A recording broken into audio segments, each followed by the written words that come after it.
പടുവൃദ്ധനായ ഒരു മനുഷ്യൻ പള്ളിക്കുള്ളിലേക്ക് കയറി വന്നു. ഒന്ന് കുമ്പസാരിക്കണം. വൈദികന്റെ മുമ്പിൽ അദ്ദേഹം മുട്ടുകുത്തി. അദ്ദേഹം പറഞ്ഞു തുടങ്ങിയത് ഇങ്ങനെയാണ്: ചെറുപ്പമായിരുന്നപ്പോൾ ലോകം തിരുത്താനും നന്നാക്കാനുമായിരുന്നു ആഗ്രഹം. അതിനായി ധാരാളം പ്രവർത്തിച്ചു. വൈകാതെ മനസ്സിലായി അതത്ര എളുപ്പമുള്ള കാര്യമല്ലെന്ന്. പിന്നെ രാജ്യം നന്നാക്കാനായി ശ്രമം.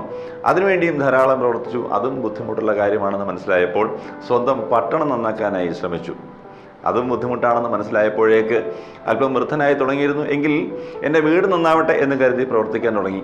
അതും കഴിയാതെ വന്നപ്പോൾ ഞാൻ സ്വയം തിരുത്താനും നന്നാക്കാനും തീരുമാനിച്ചു. അങ്ങനെ സ്വയം നന്നാക്കാനും തിരുത്താനും തീരുമാനിച്ചപ്പോഴാണ് മനസ്സിലായത്, ആദ്യമേ ഞാനിത് ചെയ്തിരുന്നെങ്കിൽ എൻ്റെ വീട് നന്നാകുമായിരുന്നു.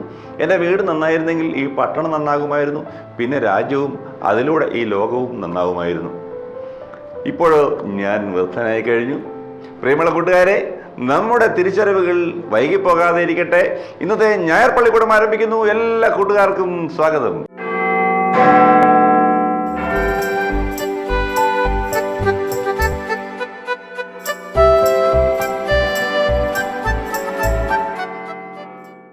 നമുക്ക് ചില കാര്യങ്ങളൊക്കെ അംഗീകരിച്ചു കൊടുക്കാൻ, സമ്മതിച്ചു കൊടുക്കാൻ അത് ആരെങ്കിലും ചൂണ്ടിക്കാട്ടിയാൽ പോലും, പ്രത്യേകിച്ച് ചില സ്വഭാവ വിശേഷങ്ങൾ, രോഗങ്ങൾ, മാനസികാവസ്ഥകൾ, ഇതൊക്കെ അങ്ങനെയും ചിലതൊക്കെ ഉണ്ട്. പണ്ട് മദ്യപാനം എന്ന് പറയുന്നത് ഒരു രോഗമാണല്ലോ, മദ്യപാന ആസക്തി ഒരു രോഗമാണ് എന്നൊക്കെ പറഞ്ഞാൽ നമുക്ക് സമ്മതിച്ചു കൊടുക്കാൻ ആദ്യം അത്ര എളുപ്പമായിരുന്നില്ല. പിന്നീട് അതൊക്കെ മാറി. അതുപോലെ തന്നെയാണ് ഇപ്പോൾ mobile addiction, mobile chat, game, ഇതൊക്കെ ഒരു രോഗമാണ്, അല്ലെങ്കിൽ ഇതിനൊരു സൗഖ്യം ആവശ്യമുണ്ട് എന്ന് പറഞ്ഞാൽ നാം സമ്മതിച്ചു കൊടുക്കുമോ? നമ്മുടെ പ്രിയപ്പെട്ട തിരുമേനിയപ്പച്ചൻ അഭിനന്ദ ഡോക്ടർ ഗബ്രിയേൽ മാർ ഗ്രിഗോറിയോസ് മെത്രാപ്പോലീത്തയുടെ സന്ദേശം കഴിഞ്ഞ ആഴ്ചത്തേത് തുടരുന്നു. സൗഖ്യമാക്കുന്ന ദൈവം. പിതാവിനും പുത്രനും പരിശുദ്ധാത്മാവിനും സ്തുതി. ഞായർ പള്ളിക്കൂടത്തിലെ എൻ്റെ എല്ലാ കൂട്ടുകാർക്കും യേശു ക്രിസ്തുവിൻ്റെ നാമത്തിൽ ഒരിക്കൽ കൂടെ സ്നേഹവന്ദനം. ഒരു യുവാവായ വിദ്യാർത്ഥി, അവൻ കോളേജിൽ പഠിക്കുകയായിരുന്നു.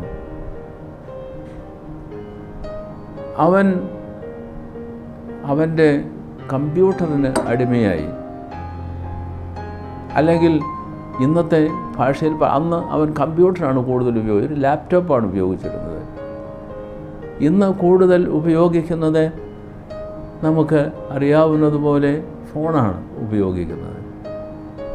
ഈ ഫോൺ ഉപയോഗിച്ചുകൊണ്ട് അവൻ സന്ധ്യയാകുമ്പോൾ അത്താഴമൂണ് കഴിഞ്ഞ് പുലർച്ചെ വരെ ഏതാണ്ട് ഒരു 2 മണി 3 മണി വരെ അവൻ്റെ കൂട്ടുകാരുമായി അവൻ സല്ലപിച്ചുകൊണ്ടിരിക്കും, ചാറ്റ് ചെയ്തുകൊണ്ടിരിക്കും.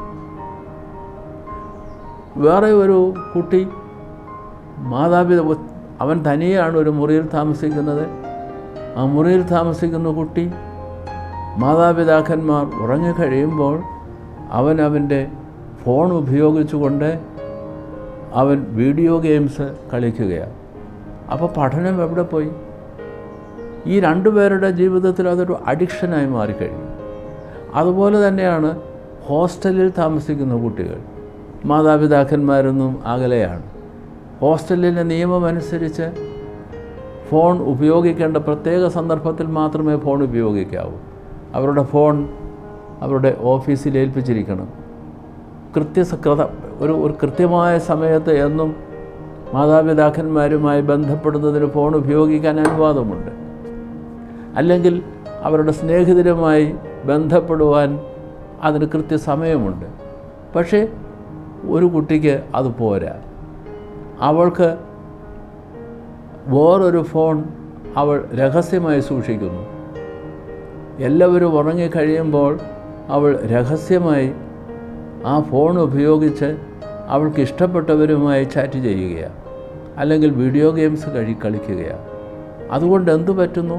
ഒരു പ്രൊഫഷണൽ കോഴ്സിന് ചേർന്നിരിക്കുന്ന ഈ 3 വിദ്യാർത്ഥികളും, അങ്ങനെ എത്രയോ വിദ്യാർത്ഥികൾ നമ്മൾ കാണുന്നുണ്ട്. അവർ അഡിക്റ്റഡായി. In a way they are possessed. ഒരു പിശാച് ബാധിതൻ എന്നതുപോലെ അവൻ പൊസസ്ഡായി, അവൾ പൊസസ്ഡായി. Evil spirit, by the evil spirit എന്നതുപോലെ അങ്ങനെ അഡിക്ഷൻസ് ഉണ്ടാകും. വീഡിയോ ഗെയിംസിന് അഡിക്ഷൻ, ചാറ്റിങ്ങിന് അഡിക്ഷൻ, അങ്ങനെയുള്ള കുഞ്ഞുങ്ങൾ തീർച്ചയായിട്ടും ദേ ആർ സിക്ക്, ദേ ആർ ഈൽ.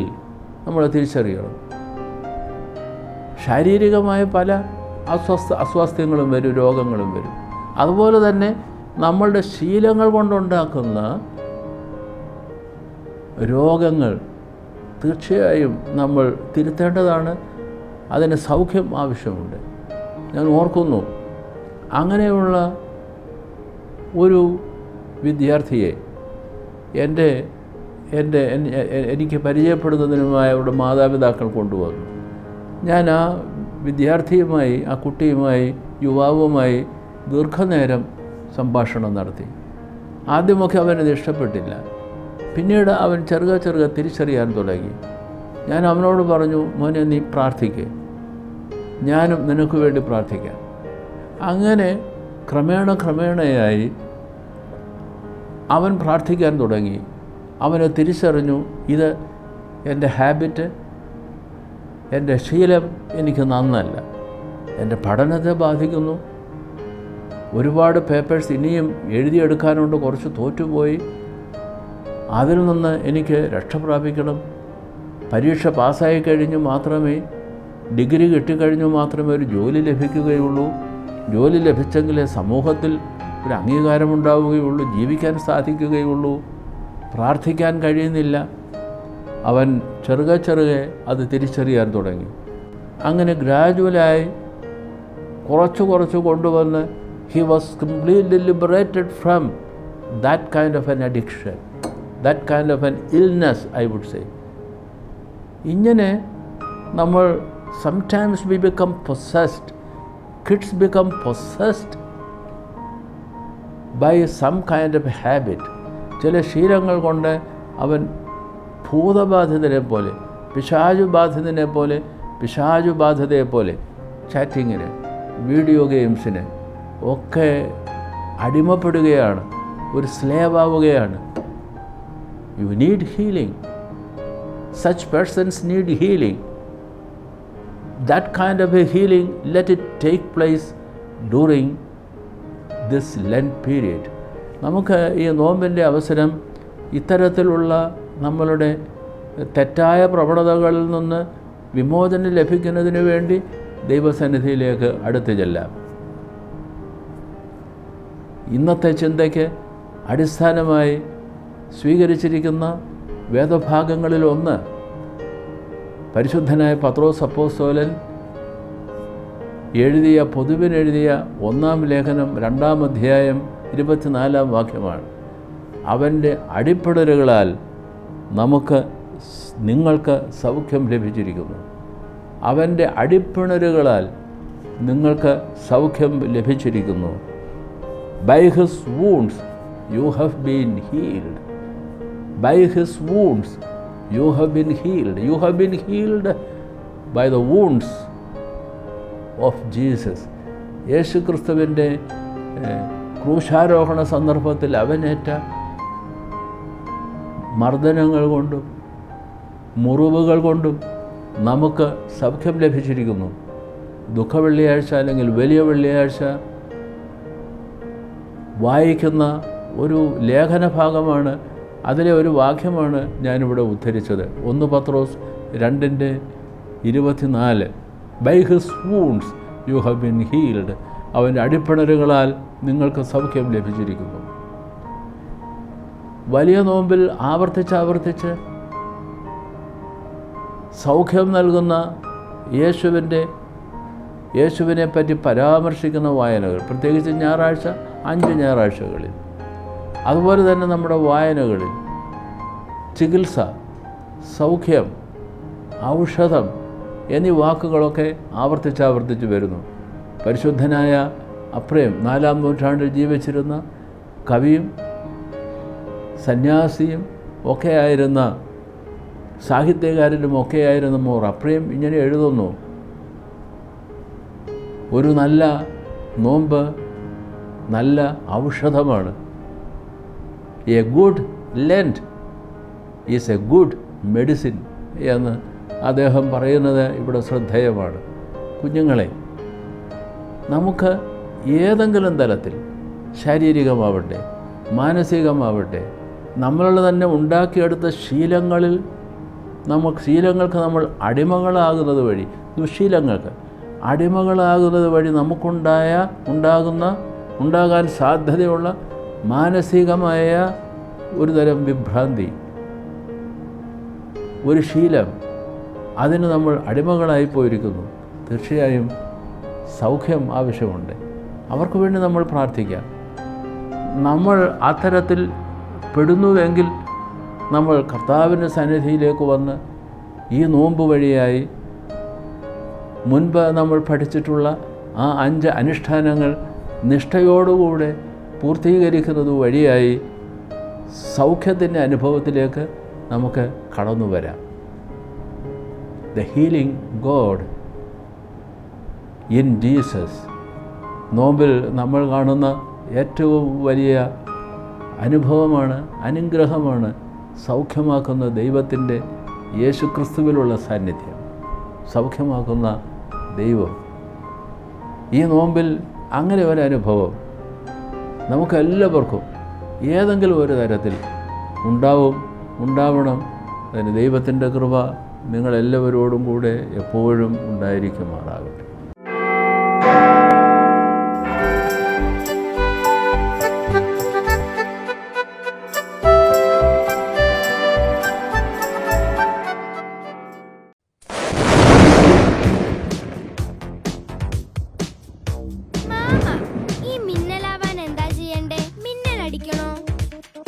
മിന്നലാവാനോ ജോസ്മോനെ? നല്ല മിന്നൽ ഫുഡ് കഴിച്ചാൽ മതി. എന്താ മാമി മിന്നൽ ഫുഡ്? ജോസ്മോനെ ദാ പിടിച്ചു. പഴങ്ങൾ, പച്ചക്കറികൾ, പാൽ, മുട്ട, മീൻ, നട്ട്സ്. മിന്നൽ ഫുഡ് സൂപ്പർ മാമ. മിന്നൽ കരുത്തിന് പോഷകങ്ങൾ നിറഞ്ഞ ഭക്ഷണം. സൂപ്പർ ഹീറോ ആവാൻ മിന്നലൊന്നും അടിക്കണ്ട. നല്ല ന്യൂട്രീഷ്യസ് ആയിട്ടുള്ള മിന്നൽ ഭക്ഷണം കഴിച്ചാൽ മതി. അപ്പൊ എങ്ങനെയാ സൂപ്പർ ഹീറോ ആവാൻ റെഡിയല്ലേ? പോഷണത്തിലാണ് ഭാവി നമ്മുടെ കുട്ടികളുടെയും അവരിലൂടെ നമ്മുടെ രാജ്യത്തിന്റെയും.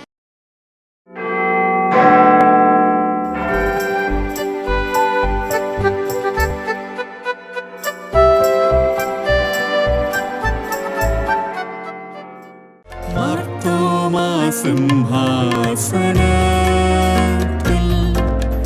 ആരൂഢനാകും പിതാവേ, കിഴക്കിന്റെയൊക്കെയും വന്യ കാതോലിക്ക ആമോദമായി വാഴ്ക നീടാൻ, ആമോദമായി വാഴ്ക നീടാൻ, ആമോദമായി വാഴ്ക നീടാൻ. പ്രിയപ്പെട്ട കൂട്ടുകാരെ, ഇന്ന് 36-ാം ഞായറാഴ്ച കാതോലിക്ക ദിനം. ഏറെ സഹനങ്ങളിലൂടെയും കണ്ണുനീരിലൂടെയും ഒക്കെ നമ്മുടെ പിതാക്കന്മാർ നേടി നമുക്ക് കൈമാറിത്തന്ന സ്വയംഭരണവും സ്വാതന്ത്ര്യവും അത് ഉറപ്പിക്കുകയും ഏറ്റുപറയുകയും ചെയ്യുന്ന ദിവസം കൂടിയാണെന്ന് നമ്മുടെ കാതോലിക്ക ദിനത്തെ നമുക്ക് ഓർക്കാം. ഒരിക്കൽ കൂടി ന്യൂയോർക്കിൽ നിന്ന് നമ്മുടെ ഏറ്റവും പ്രിയപ്പെട്ട ടീം അവതരിപ്പിക്കുന്നു നമ്മുടെ കാതോലിക്ക ദിനം. Good afternoon and welcome back to the Malankara Orthodox News for Kids. This is Jocelyn Wilson and Anjali Joseph, and Angelina Elias, coming to you with today's events. Today's news highlights the Malankara Orthodox celebration of Catholic Day. Catholic Day. I thought we were talking about... No, today's the 36th day of the Great Lent. Obviously, it's Catholic Day. Oh, I remember now. Anyways, it is Catholic Day. According to His Holiness Moran Mar Basilius Marthoma II, this day honors the past, foundation, and apostolic heritage of the Malankara Orthodox Church. We observe this day through devotion and acknowledgement that the glory of God will be able to transform us and others in our church during the Lenten time by offering our spiritual being for the church. Let's start off with the basics. The word Catholicos is actually the combination of 2 Greek words, kath and holikos. This creates a term meaning general vicar or primate, which is actually what the Catholicos or Baba Dirumeni is, who resides at Devalogam Korte. Similar to how Jesus came down to be the shepherd for his sheep, the Catholicos is a shepherd to all of us. as a visual representation of Christ himself. In fact, during the consecration of the Catholicos, this portion of the Bible is recited. The purpose and significance of Catholic Day actually derives from the history of our church. Our fellow journalist Abel Jacob is now at Daivam. He will talk to us about the importance of this church history. Thank you, Angelina. Right now, I am here at Kottayam, and I just met Baba Tirumeni himself. I was walking through the many halls of Paramala Church and saw the many great pictures of our founding fathers and Tirumenis. I wanted to know more about the history and our story, so I asked a church official who's been working here for many years. He told me a very long history and story, so I'm going to shorten it up. Please bear with me. We all know that St. Thomas is the apostle of India, and he founded the Indian Christian faith and church in AD 52. We were originally known as St. Thomas Christians, and we also honor him for the sacrifices he made and all the things he did for the foundation of our church on this day. Until 1945, India and the whole church of St. Thomas he established was independent, growing, and prosperous. However, colonization from Portuguese made tensions between the Orthodox Church and the Roman Catholic beliefs. When they were given a choice to surrender their religion or die, many people abandoned the faith and tradition of Malankara Orthodox beliefs, but the St. Thomas Christians did not. They formed an oath called the Coon and Cross Oath, which said that them and their children would stand by our faith and not give it up under any circumstances to anyone.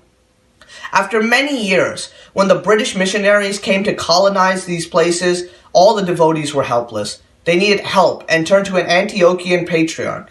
Eventually, this plan also backfired, and again, the Christians were in a crisis.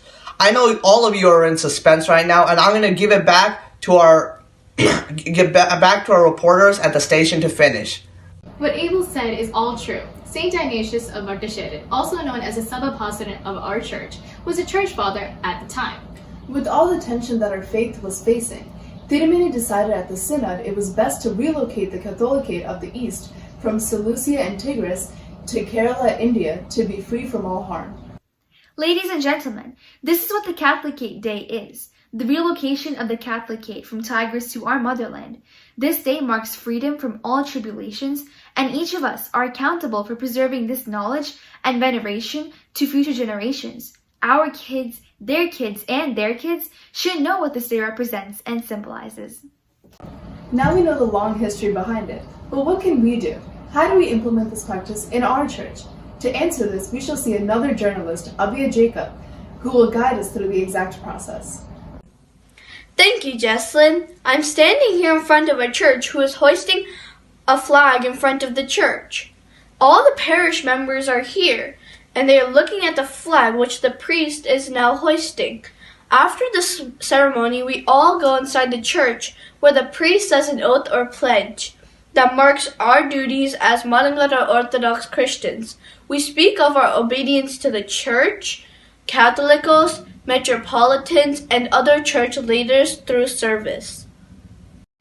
Thank you, Abia. Now we know that this is a lot of information for an event that happens once a year, but it is extremely important that we abide by these practices because this is one of the many that makes me and you Malankara Orthodox Christians. This concludes tonight's news session of Malankara Orthodox News for Kids. Have a blessed Catholicate Day, everyone, and stay tuned at 1 p.m. next week for another informative message from your very own reporters from St. Gregorios Elmont. This is Angelina Alias, Anjali Joseph, Jocelyn Wilson, Abel Jacob, and Abia Jacob signing off for the afternoon. See you all next time!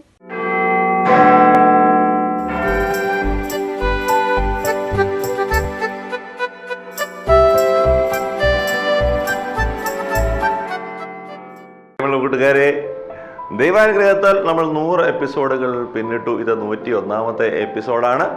ഇതുവരെയുള്ള എപ്പിസോഡുകൾ സമ്മാനമൊക്കെ നേടിയ കൊച്ചു കൂട്ടുകാരിൽ ചിലരൊക്കെ ചേർന്ന് തിരുമേനി അപ്പച്ചനോടും എന്നോടും ഒപ്പം ഇന്ന് പരുമലയിൽ ഒത്തുചേരുന്നുണ്ട്.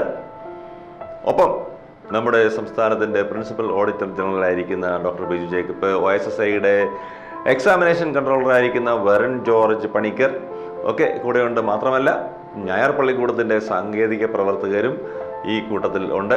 എല്ലാവരുമായി കൊച്ചു കൂട്ടുകാർ സംവദിക്കുകയും ഈ കാര്യങ്ങളൊക്കെ ഗ്രിഗോറിയൻ ടിവിയിലും മാതാ മറിയം മീഡിയയിലും ലൈവായി 10 മണി മുതൽ കാണാൻ കഴിയുന്നതുമാണ്. അടുത്ത ആഴ്ച ഇതിൻ്റെ പ്രസക്ത ഭാഗങ്ങൾ നമ്മുടെ ഞായർ പള്ളിക്കൂടത്തിലും ഉണ്ടാകും. അടുത്ത ആഴ്ചത്തെ എപ്പിസോഡിൽ പുതിയ ചോദ്യോത്തര പരമ്പരകളെക്കുറിച്ചും അനൗൺസ് ചെയ്യുന്നുണ്ട്. അതുകൊണ്ട് കൂട്ടുകാർ ഒരു എപ്പിസോഡ് മുടങ്ങാതെ കാണാൻ ശ്രമിക്കുക. അങ്ങനെ ഞായർ പള്ളിക്കൂടത്തിൻ്റെ ഇന്നത്തെ സമയവും അവസാനിക്കുകയാണ്. ഈ എപ്പിസോഡ് നിങ്ങൾക്ക് ഇഷ്ടമായി എന്ന് കരുതട്ടെ. നിങ്ങളുടെ വേറിയ അഭിപ്രായങ്ങളും നിർദ്ദേശങ്ങളും ഈ സ്ക്രീനിൽ കാണുന്ന ഇമെയിൽ വിലാസത്തിലേക്ക് അയയ്ക്കുക. തിരുവനന്തപുരത്തേക്ക് വിളിക്കുന്നവർ 2713-100 എന്ന ഫോൺ നമ്പർ ഓർത്ത് വയ്ക്കുക. ഞായർ പള്ളിക്കൂടം എല്ലാ ഞായറാഴ്ചയും ഇന്ത്യൻ സമയം രാവിലെ 7 മണിക്ക് ലൈവാണ്. പിന്നീട് 11:30 OSSI ബോധനം ചാനലിലും OSSI Pawdikkonam.0471 എന്ന വെബ്സൈറ്റിലും ലഭ്യമാണ്. വിവിധ ഫേസ്ബുക്ക് പേജുകളിലും ലഭ്യമാണ്. മുടങ്ങാതെ കാണുക, പുതിയ കൂട്ടുകാർക്ക് ഷെയർ ചെയ്യുക. അടുത്ത ആഴ്ച കാണാൻ ആഗ്രഹിച്ചുകൊണ്ട് ചാച്ചൻ സന്തോഷ് ഇന്ന് ബൈ പറയുന്നു. എല്ലാ കൂട്ടുകാരെയും ദൈവം അനുഗ്രഹിക്കട്ടെ.